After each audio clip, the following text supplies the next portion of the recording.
ये वो रोड है, दोनों तरफ इसके घने जंगल हैं, आपको दिख रहे होंगे। जिस रोड से हम आए हैं उस रोड को तो चौड़ा करने के नाम पे सैकड़ों पेड़ों को काटा गया है। और मुझे अभी जो गांव वालों ने बताया कि ये रोड जिस पे हम खड़े हैं ये पूरी की पूरी रोड ही नई है। इस रोड से उन्होंने सार्क चौक तक जो है इस नई रोड को बनाया है। और आप देख सकते हो जंगल के बीचों बीच ये सड़क है। यहाँ जंगल था पहले, जंगल था यहाँ पे पहले, पेड़ थे बाकायदा। और देश की सबसे बड़ी अदालत सुप्रीम कोर्ट की रोक लगी हुई है कि यहाँ पे सारे काम बंद कर दो। उसके बावजूद आपने देखा कि बुलडोजरों से काम चल रहा है। आप यहाँ पे मिट्टी के ऊपर इन निशानों को भी देख के कह सकते हो कि अभी तक यहाँ पे काम चल रहा है। क्यों चल रहा है? क्योंकि कितने पेड़ कटे इसका फैसला उन जड़ों और तनों से होगा जो कटे हुए दिखेंगे। तो उनको भी उखाड़ के उनको भी निपटा दिया जाए और उनके ऊपर भी मिट्टी की एक लेयर डाल दी जाए, इसकी साजिश भी डीडीए द्वारा चल रही है। सुप्रीम कोर्ट की रोक के बावजूद चल रही है। दूसरी बात आपने देखी होगी, जैसे ही हम छतरपुर से अंदर घुसे गौशाला रोड पे, आप लोग यहाँ पे पहली बार आए हैं और आप पत्रकारों में से मुझे एक दो ने कह दिया कि मंत्री जी इस सड़क के एक तरफ तो सारे फार्म हाउस हैं, बड़े बड़े करोड़पतियों के, अरबपतियों के, और एक तरफ जंगल था। पहली बार में आपको दिख गया जी। तो अगर रोड चौड़ी करनी थी तो आप फार्म हाउसों को तोड़ देते, रोड चौड़ी कर देते।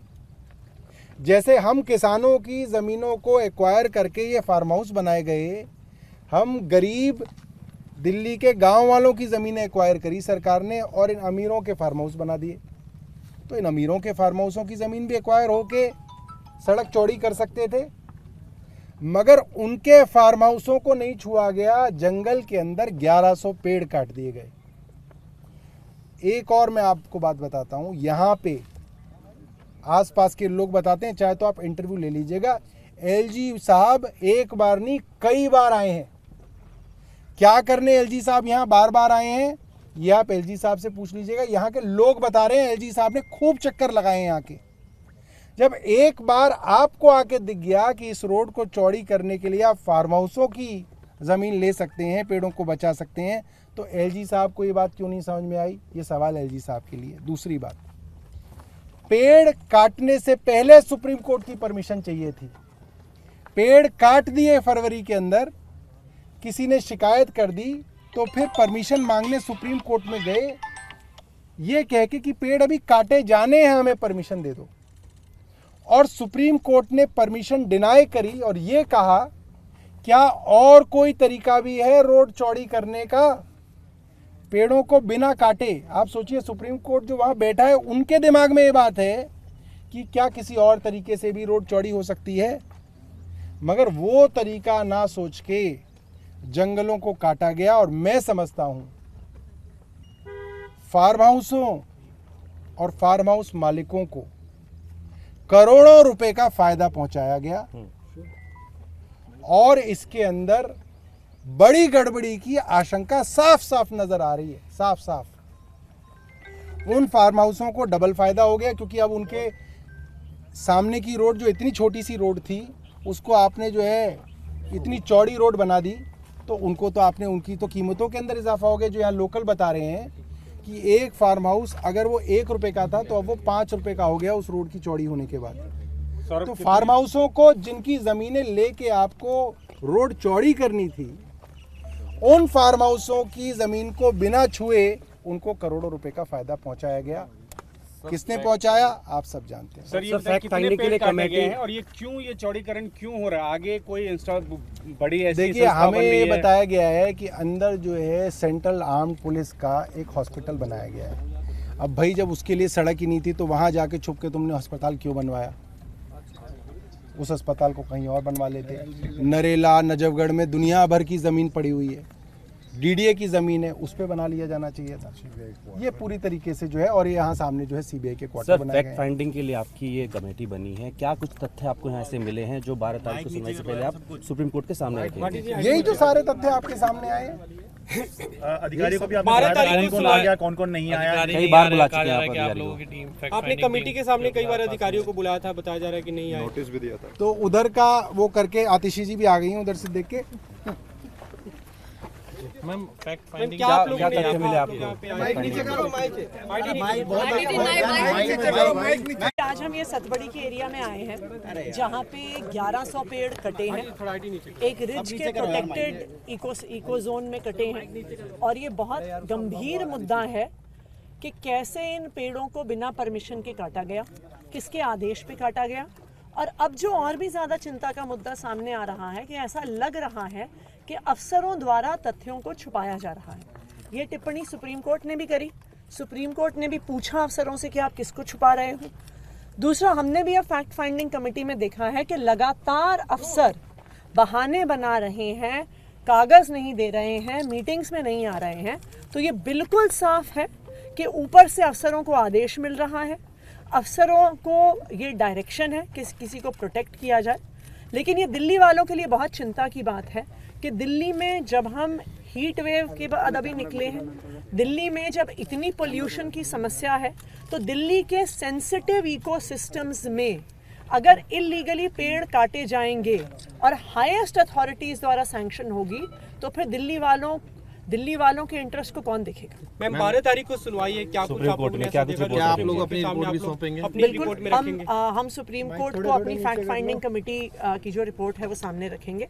और हम उम्मीद करते हैं कि जिसने भी गलत काम किया है, अगर किसी ने भी परमिशन दी है, इलीगली दी है, तो सख्त से सख्त कार्रवाई होनी चाहिए। मैम सीजीआई से रिक्वेस्ट की, अभिषेक मनु सिंघवी ने कहा है कि जो दिल्ली सर्विस वाला मामला है उस पर जल्द से जल्द सुनवाई करने के लिए उसको लिस्ट किया जाए। ये कितना अहम है इस पर सुनवाई होना जल्दी से?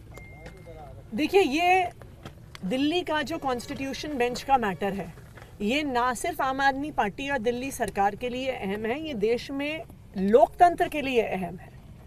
हमारा देश एक लोकतंत्र है। संविधान ने हमारे देश में जनता को ताकत दी है सरकार चुनने के लिए। तो अगर एक चुनी हुई सरकार की ताकत छीनी जाती है, तो वो किसी एक मंत्रिमंडल या किसी विधायक की ताकत नहीं छीनी जा रही है, वो जनता की ताकत छीनी जा रही है।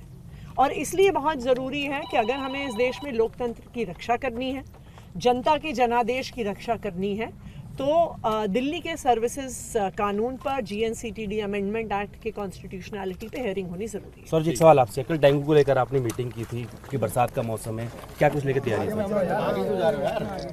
देखिए, बरसात 28 तारीख से दिल्ली में शुरू हुई है और बरसात के बाद मॉस्किटो ब्रीडिंग की शिकायतें बढ़ती हैं। तो पहले तो सभी एजेंसीज को, चाहे वो फ्लड हो, चाहे वो पीडब्ल्यूडी हो, चाहे वो एमसीडी हो, एनडीएमसी हो, कैंटोनमेंट बोर्ड हो, सबको कहा गया है कि आपके अधिकार क्षेत्र में जो ज़मीनें आती हैं, एरियाज़ आते हैं, वहाँ पे मॉस्किटो ब्रीडिंग ना हो, ये इंश्योर किया जाए। दूसरा, अस्पतालों को कहा गया है कि डेंगू से संबंधित जो दवाइयाँ चाहिए, आईवी फ्लूइड चाहिए, इलेक्ट्रॉल पाउडर वगैरह चाहिए, इलेक्ट्रोलाइट चाहिए, इन सब की पर्याप्त मात्रा के अंदर अवेलेबिलिटी हो, ये इंश्योर करें। मच्छरदानी इंश्योर करें। सब जगह अगर पेशेंट बढ़ते हैं तो अलग से डेंगू के वार्ड्स बनाए जाएंगे, इसकी तैयारियां हम लोगों ने कर ली हैं। और मेडिकल सुपरिटेंडेंट्स को कहा गया कि आप अपने अस्पताल में खुद भी राउंड लें और देखें कि आपके अस्पताल के अंदर जो है कहीं पे मस्कीटो ब्रीडिंग ना हो रही है, ये देखने को हो।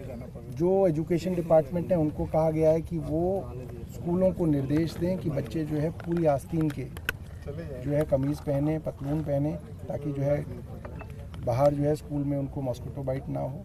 बच्चों को एक होमवर्क देने के लिए भी सलाह दी गई है कि उनको एक वीकली होमवर्क दिया जाए कि बच्चे खुद अपने घर में इंश्योर करें कि वहाँ पे कोई ब्रीडिंग ना हो।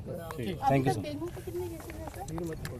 अभी एग्जैक्टली 200 के करीब हैं, कोई बहुत ज़्यादा नहीं है, मगर सरकार सचेत है। इसको आपको इसी तरह से दिखाना है कि डेंगू बढ़ रहा है, ताकि लोगों के मन में जो है इसके लिए थोड़ा सा भय आए। बहुत ज़्यादा भय भी ज़रूरी नहीं है, पैनिक ज़रूरी नहीं है, मगर थोड़ा सा भय ज़रूरी है, क्योंकि डेंगू का बचाव ही उससे इलाज है। आप मॉस्किटो ब्रीडिंग रोकें, यही इसका इलाज है। जैसे ब्रीडिंग अगर बार-बार कहीं हो रही है, किसी से ये था कि इसका चालान अमाउंट जो है, असल में वो काफ़ी दिनों से वो फाइल हमारे यहाँ से तो गई हुई है, करीब साल हो गया, मुझे तो याद है कि हमने उसके अमाउंट को 5000 करने का जो है वो रिकमेंडेशन किया हुआ है, मगर वो कहीं किसी डिपार्टमेंट के किसी चीज़ के अंदर जो है अभी है, होपफुली हो जाएगी।